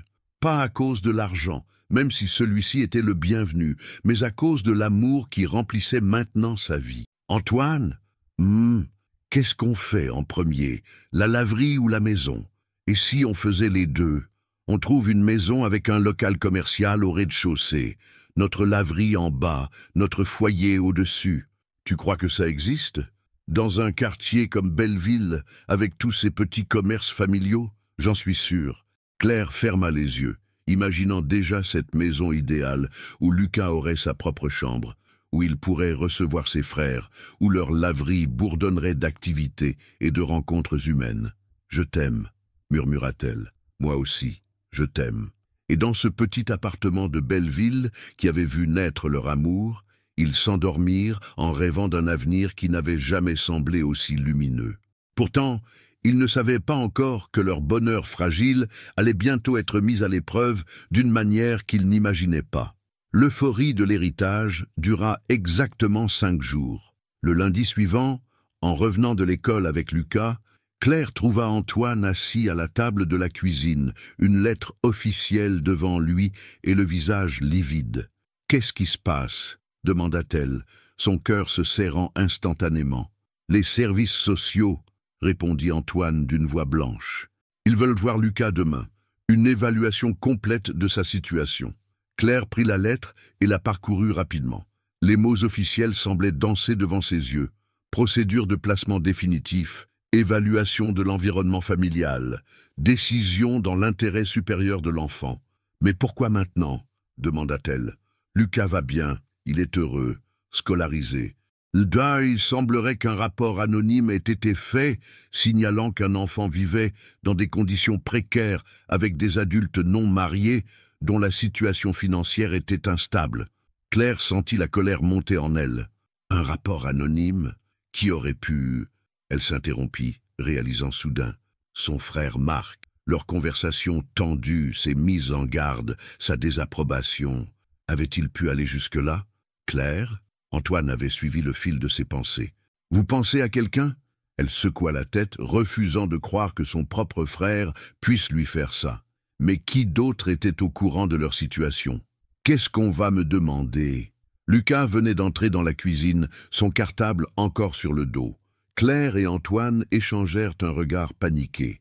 Comment expliquer à un enfant de 6 ans que des inconnus allaient décider de son avenir? « Des gens vont venir te poser des questions demain, » dit doucement Antoine en s'agenouillant à sa hauteur, « pour s'assurer que tu es heureux avec nous. »« Mais je suis heureux, » protesta Lucas. « Je veux pas qu'ils viennent. »« Moi non plus, mon chéri. Mais on n'a pas le choix, » répondit Claire en le prenant dans ses bras. « Tu vas juste dire la vérité. Comment tu te sens, ce que tu aimes faire avec nous? Et si ils veulent m'emmener ?» Le silence qui suivit cette question innocente fut déchirant. Claire serra Lucas plus fort contre elle, sentant les larmes lui monter aux yeux. On ne les laissera pas faire, promit Antoine d'une voix ferme. Tu es notre fils, notre famille. Personne ne nous séparera. Cette nuit-là, aucun des trois ne dormit vraiment. Lucas se glissa dans le lit de Claire et Antoine vers minuit, réclamant des câlins et des histoires pour chasser ses peurs. Claire resta éveillée jusqu'à l'aube, imaginant tous les scénarios possibles, se reprochant de ne pas avoir régularisé plus tôt la situation de Lucas. Le mardi matin arriva trop vite. À 10 heures précises, 2 femmes se présentèrent à la porte. Madame Dubois, assistante sociale expérimentée au regard sévère, et Madame Petit, psychologue pour enfants au sourire professionnel. « Nous aimerions d'abord nous entretenir avec Lucas seul », annonça Madame Dubois après les présentations d'usage. « Seul ?» s'inquiéta Claire. « Il n'a que 6 ans. C'est justement pour cela qu'il est important qu'il puisse s'exprimer librement, sans influence des adultes », répliqua la psychologue avec un sourire qui se voulait rassurant. Antoine et Claire durent sortir de leur propre appartement, laissant Lucas avec les 2 inconnus. Ils descendirent boire un café chez Monsieur Hassan, incapable de rester immobile. « Il va très bien s'en sortir », répétait Antoine, autant pour lui que pour Claire. « Il est intelligent, il sait ce qu'il veut. Et s'il panique, s'il dit quelque chose qu'elles interprètent mal, Claire, respirez. Lucas nous aime, il est heureux avec nous. Ça se voit, ça se sent. » Mais quand ils remontèrent 1 heure plus tard, l'expression fermée de Madame Dubois ne présageait rien de bon. « Nous aimerions maintenant nous entretenir avec vous, » dit-elle en sortant un bloc-notes. « Monsieur Morel, quelle est exactement votre situation professionnelle actuelle ?» Antoine expliqua la faillite de son entreprise, sa décision de rester à Paris, ses projets avec Claire. Plus il parlait, plus le visage de l'assistante sociale se durcissait. « Donc, si je comprends bien, vous êtes actuellement au chômage, sans revenu fixe, et vous vivez chez Madame Dufresne dans un appartement de 2 pièces. C'est temporaire. Nous avons des projets. » « Mais des projets ne nourrissent pas un enfant, Monsieur Morel. » Claire intervint, parlant de son héritage, de leur plan pour la laverie. Mais Madame Dubois balaya ses arguments d'un geste. Un héritage hypothétique et un projet commercial sans garantie de succès. Madame Dufresne, vous n'êtes même pas mariée. Quelle stabilité pouvez-vous offrir à cet enfant? L'amour, répondit simplement Claire. Nous l'aimons et il nous aime. N'est-ce pas l'essentiel? L'amour ne suffit pas. Il faut aussi la stabilité financière, juridique, sociale. L'entretien dura encore 1 heure, chaque question semblant conçue pour mettre en lumière leurs faiblesses plutôt que leurs forces. Quand les 2 femmes repartirent, laissant derrière elles une atmosphère pesante, Lucas courut se réfugier dans les bras de Claire. « Elles m'ont posé plein de questions bizarres, » dit-il d'une petite voix. Elles voulaient me savoir si j'avais ma propre chambre, si vous vous disputiez, si j'avais des jouets à moi. « Et qu'est-ce que tu as répondu ?» demanda doucement Antoine. « La vérité, que je dormais avec vous parce que j'aimais ça, que vous ne vous disputiez jamais méchamment, et que j'avais pas besoin de plein de jouets parce qu'on faisait des activités ensemble. » Claire et Antoine échangèrent un regard inquiet. Les réponses de Lucas, sincères et touchantes, pouvaient facilement être interprétées comme autant de preuves d'un environnement inadéquat par des professionnels qui raisonnaient en termes de normes plutôt que d'amour. « On aura la réponse dans 1 semaine, » annonça Antoine en relisant la lettre. « Ils nous convoqueront pour nous annoncer leur décision. » Cette semaine fut la plus longue de leur vie. Ils tentaient de garder une apparence normale pour Lucas, mais l'angoisse les rongeait. Claire avait perdu l'appétit, Antoine se réveillait en pleine nuit et Lucas sentait bien que quelque chose clochait malgré leurs efforts pour le rassurer. Le vendredi soir, Claire reçut un appel de son frère Marc. « Claire, il faut qu'on parle, » dit-il d'une voix embarrassée. « Ah, tu veux parler maintenant, après avoir appelé les services sociaux ?» Un silence coupable lui confirma ses soupçons. « Claire, j'étais inquiet. Tu t'attachais trop vite à cet homme et à cet enfant. J'avais peur que tu souffres. » « Tu avais peur que je souffre ?» Claire sentit une rage froide l'envahir. « Alors tu as décidé de détruire mon bonheur préventivement. Ce n'était pas... Je ne pensais pas qu'ils iraient si loin. Je voulais juste qu'ils vérifient que tout allait bien. Marc, tu as peut-être brisé ma famille. J'espère que tu es fier de toi. » Elle raccrocha, sans lui laisser le temps de répondre. Antoine, qui avait entendu la conversation, la prit dans ses bras. Ne lui en voulez pas trop, murmura-t-il. Il vous aime à sa façon. Il a juste eu tort de ne pas nous faire confiance. Comment peux-tu être si généreux? Il risque de nous séparer. Justement, si on se laisse aller à la haine, on aura déjà perdu quelque chose d'important. Lucas a besoin de nous voir unis, pas déchirés par la rancœur. Claire admirait cette sagesse d'Antoine, cette capacité qu'il avait développée à voir le bon côté des choses, même dans l'adversité. Elle se blottit contre lui, puisant dans sa force tranquille le courage d'affronter ce qui les attendait. Le week-end précédant la décision finale fut empreint d'une fausse normalité. Claire et Antoine s'efforcèrent de maintenir leurs routines habituelles pour ne pas alarmer Lucas davantage, mais l'angoisse était palpable dans chaque geste, chaque sourire forcé. Dimanche matin, alors qu'ils prenaient le petit déjeuner en famille, Antoine posa sa tasse de café et regarda Claire avec détermination. « J'ai réfléchi toute la nuit. Si les services sociaux décident de placer Lucas, je me battrai. Je ferai appel, j'engagerai le meilleur avocat que je puisse me payer. »« Avec quel argent ?» demanda Claire tristement. « Tu as dit toi-même que tes économies ne dureraient que quelques mois. Alors, je vendrai ce qu'il me reste. Ma montre, mes derniers costumes, peu importe. Lucas vaut tous les sacrifices. » Lucas leva la tête de son bol de céréales. « Pourquoi vous parlez d'avocat? Quelqu'un a fait quelque chose de mal ?» Claire et Antoine échangèrent un regard embarrassé. Ils avaient promis de ne plus parler de la situation devant lui, mais l'inquiétude les rendait imprudents. « Non, mon chéri, » répondit Claire en ébouriffant ses cheveux. Papa parlait juste du travail. Mais Lucas n'était pas dupe. À 6 ans, il avait déjà appris à lire les expressions des adultes, à décrypter leur silence lourd de sens. « C'est à cause des dames de l'autre jour ?» demanda-t-il avec une perspicacité troublante. « Elles veulent m'emmener, c'est ça ?» Le silence qui suivit fut éloquent. Lucas posa sa cuillère et regarda tour à tour Claire et Antoine. « Je veux pas partir. Je veux rester avec vous pour toujours. »« Et nous, on veut te garder pour toujours. » répondit Antoine en s'agenouillant près de sa chaise. « Mais parfois, les adultes doivent respecter des règles compliquées. »« Quelles règles ?» Claire prit le relais, cherchant ses mots. « Il y a des gens dont le métier est de s'assurer que les enfants sont bien soignés, bien nourris, bien aimés.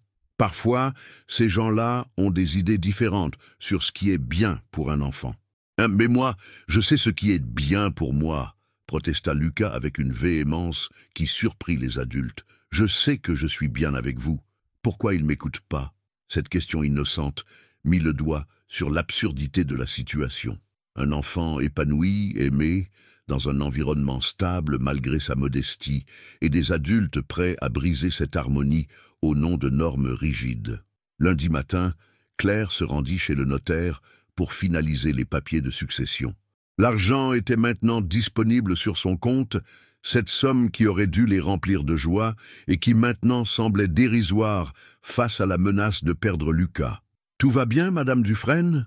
s'inquiéta Maître Fontaine en remarquant sa mine défaite. « Vous ne semblez pas ravie de votre héritage. » Claire lui expliqua leur situation. Le notaire, père de famille lui-même, fut indigné. « C'est absurde. Vous avez maintenant les moyens financiers. Vous formez visiblement une famille aimante.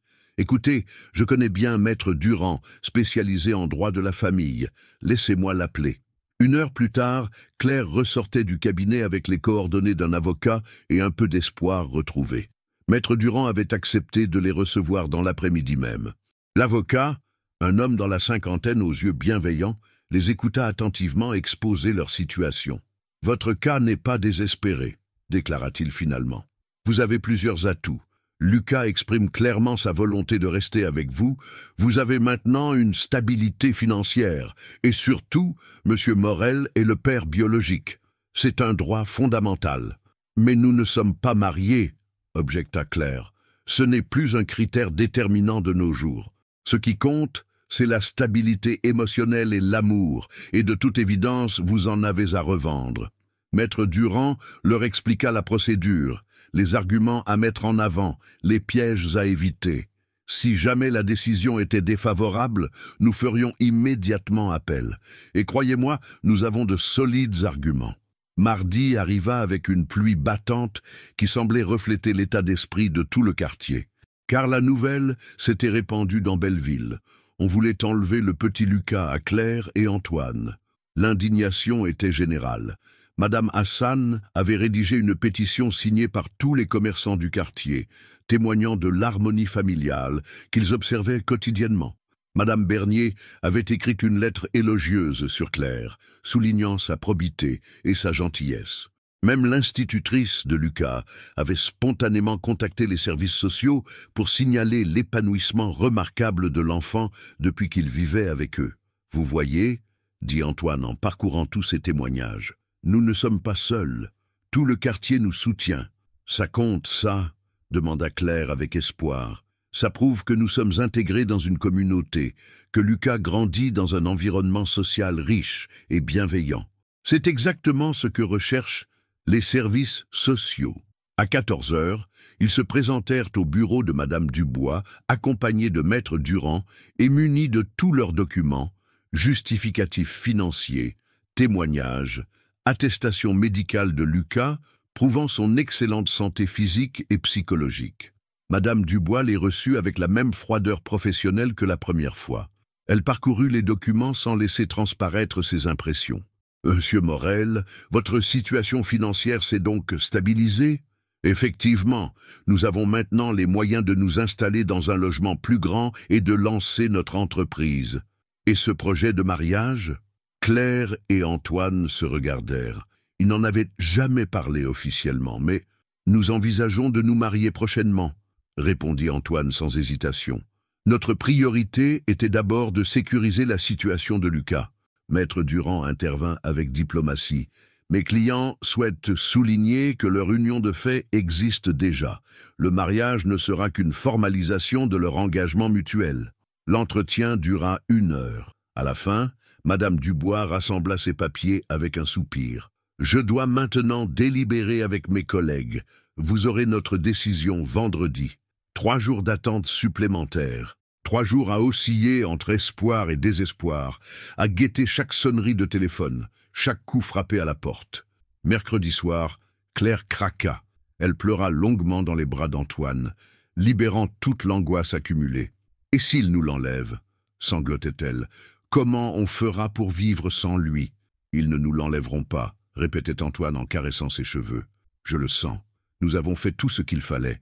Notre amour va triompher. » Jeudi, Lucas demanda pourquoi Claire avait les yeux rouges. « Parfois, les adultes pleurent quand ils ont peur, » expliqua-t-elle honnêtement. « Peur de quoi ? Peur de te perdre. » Lucas réfléchit gravement, puis il alla chercher son plus beau dessin, un portrait de leur famille, sous un arc-en-ciel, et le tendit à Claire. « Tiens, pour que tu n'aies plus peur, regarde, on est tous ensemble, et on sourit, c'est comme ça qu'on va rester. » Ce dessin d'enfant, naïf et plein d'espoir, redonna courage à Claire. Vendredi matin, elle le glissa dans son sac, en partant pour le rendez-vous décisif. Il était temps de connaître leur destin.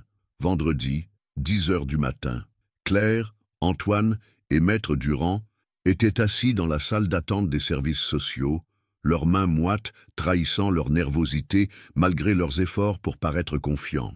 Lucas était resté à l'école, protégé de cette ultime épreuve par l'ignorance de ce qui se jouait. « Rappelez-vous, » chuchota l'avocat, « quoi qu'il arrive, nous avons des recours. Ce n'est pas fini tant que nous n'avons pas épuisé toutes les voies. » Mais Claire espérait de tout son cœur ne pas avoir à en arriver là.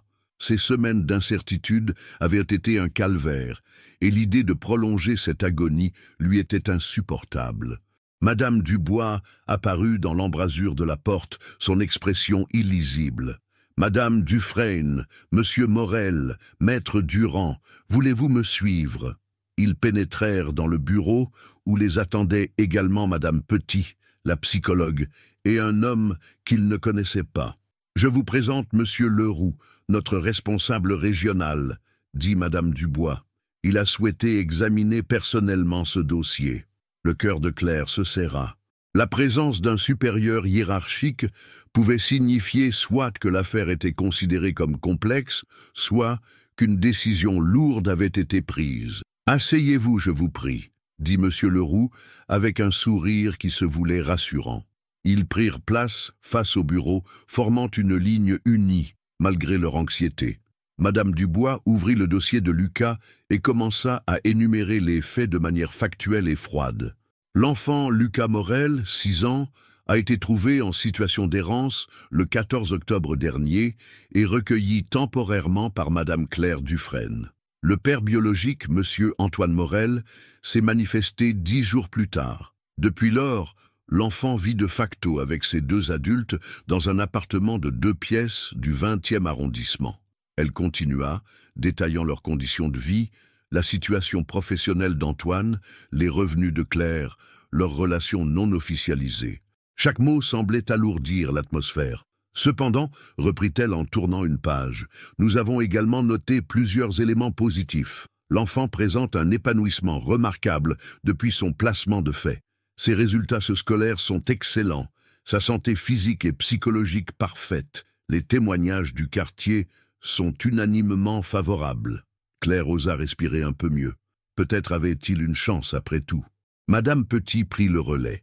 Psychologiquement, Lucas manifeste un attachement sécure envers les 2 adultes. Il les considère comme ses figures parentales et exprime clairement son désir de rester avec eux. Séparer cet enfant de ces nouvelles figures d'attachement pourrait causer des traumatismes importants.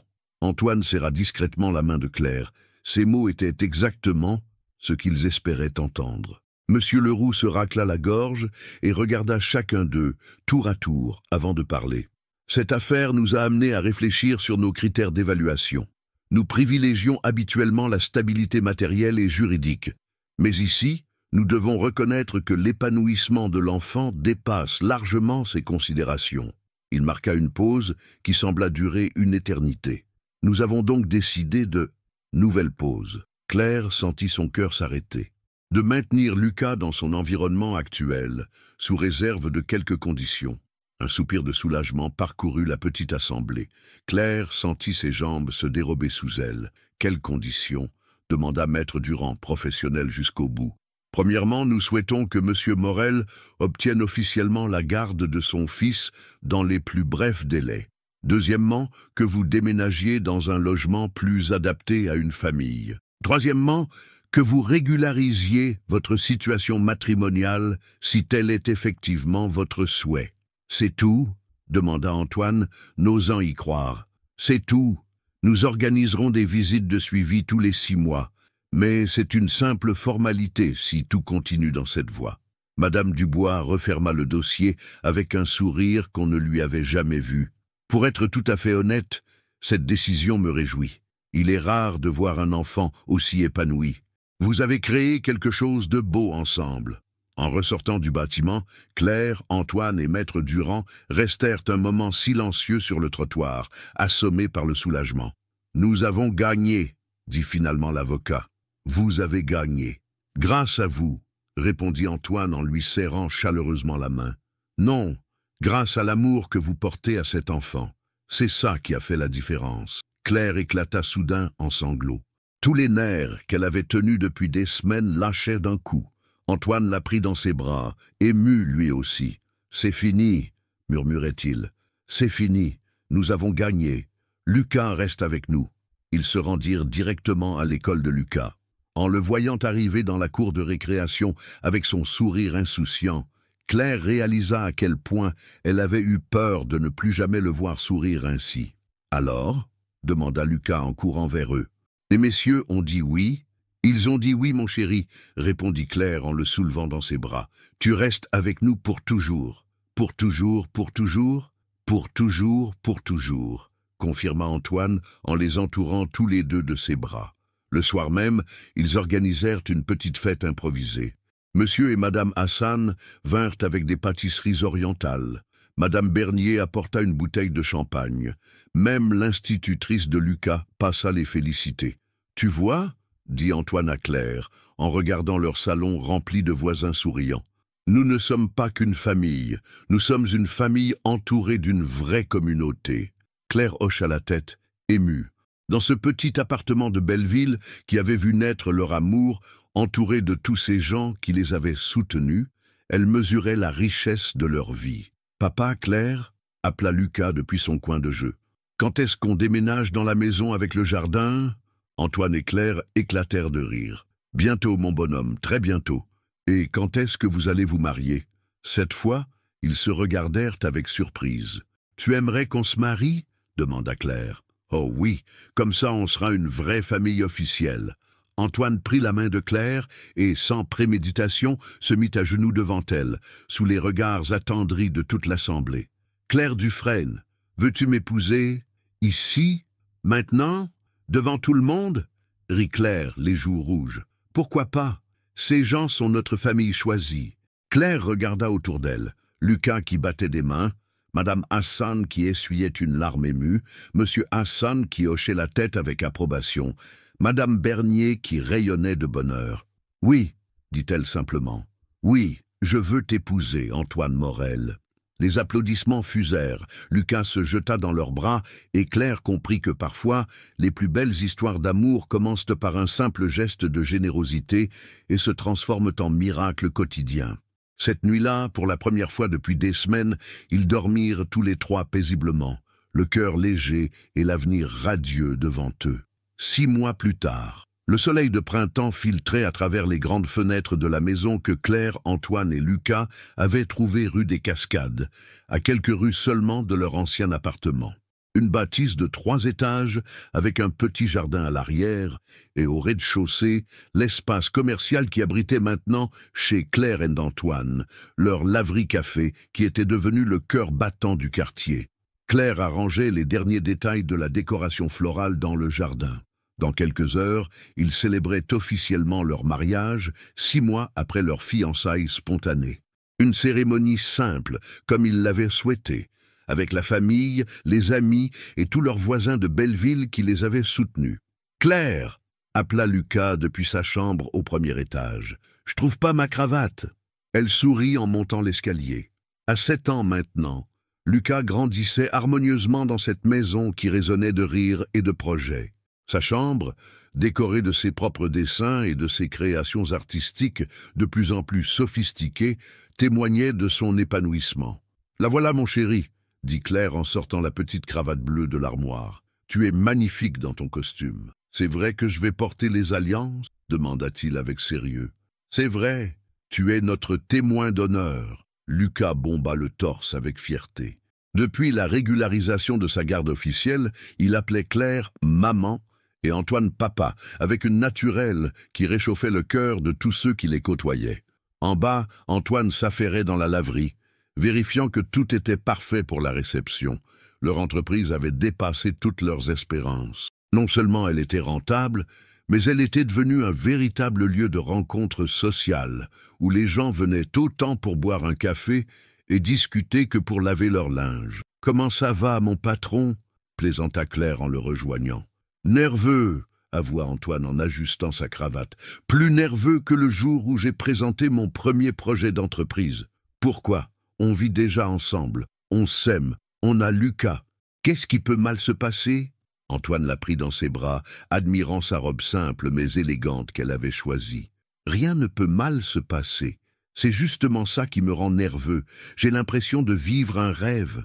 Si c'est un rêve, alors nous le faisons ensemble. » À 14 heures, les premiers invités commencèrent à arriver. Les frères de Claire, Marc et Paul, venus avec leur famille. Marc avait demandé pardon à sa sœur avec des larmes dans les yeux, et elle lui avait pardonné, comprenant qu'il avait agi par amour maladroit. La famille s'était agrandie et resserrée à la fois. Madame Bernier, qui avait insisté pour offrir le gâteau de mariage, arriva avec une pièce montée modeste mais délicieuse.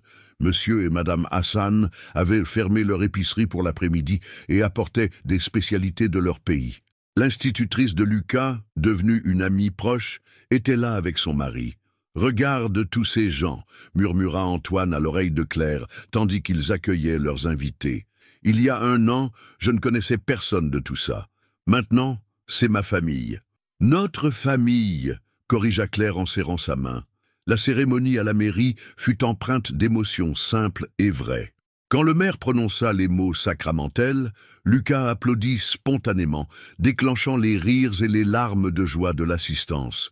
De retour dans leur jardin pour la réception, Claire observait ce petit monde qui évoluait autour d'eux.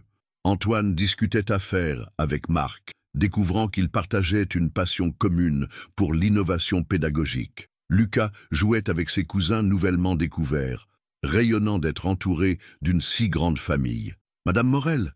dit soudain Madame Hassan en s'approchant de Claire avec un sourire malicieux. « Oh !» Claire sursauta. « Je ne m'habituerai jamais à ce nom. Vous devriez, il vous va bien. Et puis, regardez votre mari. Il n'a jamais été aussi heureux. » Claire suivit son regard et vit Antoine en grande conversation avec Maître Durand, leur avocat devenu ami, qui était venu célébrer avec eux. L'homme d'affaires stressé et distant qu'elle avait rencontré 10 mois plus tôt avait complètement disparu, remplacé par cet homme épanoui qui riait aux éclats en racontant une anecdote de leur laverie. « Vous savez, continua Madame Hassan, mon mari et moi, nous nous disions l'autre jour que vous aviez transformé ce quartier.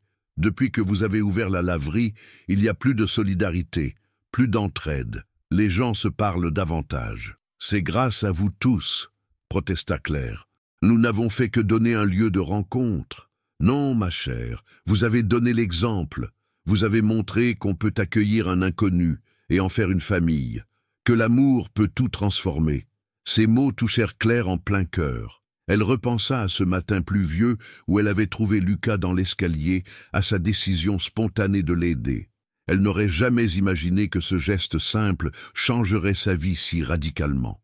En fin d'après-midi, alors que les invités commençaient à se disperser, Claire, Antoine et Lucas se retrouvèrent seuls dans leur jardin jonché de pétales de fleurs et de rires d'enfants. « Alors, Madame Morel, » dit Antoine en s'asseyant sur leur banc de jardin, « comment trouvez-vous votre première journée de femme mariée ?»« Parfaite, » répondit Claire en se blottissant contre lui. « Absolument parfaite. » Lucas vint s'installer entre eux, fatigué, mais heureux. « Maintenant, on est vraiment une famille pour de vrai ? Nous étions déjà une vraie famille, mon chéri, » dit Claire en caressant ses cheveux. « Aujourd'hui, nous l'avons juste dit officiellement devant tout le monde. »« Et demain ?» demanda Lucas. « Qu'est-ce qu'on fait demain ?» Antoine et Claire échangèrent un regard complice. « Demain, on continue à être heureux, » répondit Antoine. « Jour après jour, année après année. »« Et on aura d'autres enfants ?» demanda Lucas avec espoir. Cette question les fit rire. Ils n'en avaient pas encore parlé sérieusement, mais l'idée commençait à faire son chemin. « Peut-être, » dit Claire, « si tu es d'accord pour être un grand frère. »« Oh oui, je leur apprendrai à dessiner et à faire du vélo. » Tandis que le soleil se couchait sur Belleville, peignant le ciel de rose et d'orange, la petite famille resta ainsi, enlacée sur leur banc, à regarder leur jardin où flottaient encore les échos de leur bonheur. Claire pensait à tout le chemin parcouru depuis ce matin où elle était seule dans son petit appartement. Antoine pensait à l'homme qu'il était devenu grâce à cette femme extraordinaire et à cet enfant qui lui avait appris l'essentiel. Lucas, lui, pensait simplement qu'il était le petit garçon le plus chanceux du monde.